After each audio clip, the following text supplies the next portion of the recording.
Joining me now, live from the States, is royal expert. It's Kinsey Schofield. Kinsey, they are about as popular as Novichok over there now, aren't they?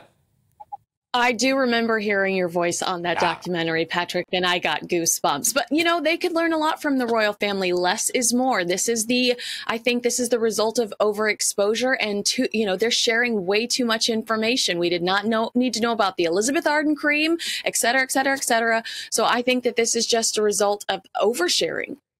Yes, and it's interesting because I think it's one thing moving away from Britain, it's another thing moving to America and being popular over there. But clearly now Harry and Meghan are not popular over there, which lends me to think that maybe they're not popular anywhere. Well, I think Americans are waiting for them to begin their life of service. And the problem with fame, which Meghan Markle has chased all of her life, is that the bigger you get, the more the public holds you accountable. And we're seeing a lot of lies. We're stumbling upon a lot of inconsistencies. Remember when they left the royal family, they told us they were going to be working with grassroots independent journalists. That's not Anderson Cooper. That's not, ITV BFF with Harry. So I think that Americans are looking at them starting to question a lot of their motives and starting to really pay attention to what they say versus what they do.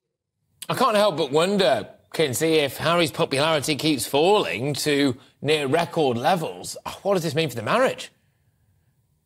Oh, you are so bad. You know what this means for the marriage. It's going to be Johnny Depp and Amber Heard 2.0. You know exactly what this means for the marriage. But I do think that if Harry and Meghan, with the popularity the way it is today, were to approach Netflix or Spotify, there's no way they would get the kind of paychecks that they got for those projects. The return on investment is clearly not there at this point in time, and it's time for them to rebrand.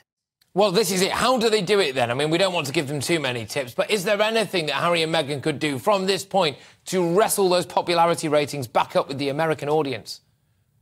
I'm going to tell you something you do not want to hear. Here in the States, the conversation is Harry and Meghan need to apologize and they need to move back to the UK. That is literally what we're saying here in America, that they need to move back to the UK. I know that that's the last thing you want. So I apologize for bringing you that information. Well, we will apparently let almost anyone back in, so it doesn't appear to matter too much. I'm sure they will find their way back in. But so do Americans, seriously now, want Harry and Meghan to leave America?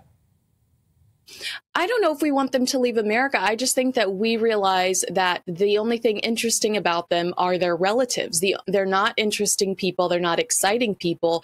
They really provide there's nothing inside of them. They don't provide anything. And I think that what we liked about them was their relation to the British royal family. So if they want to continue to be of value to anybody, I think that they've got to be closer to the British royal family.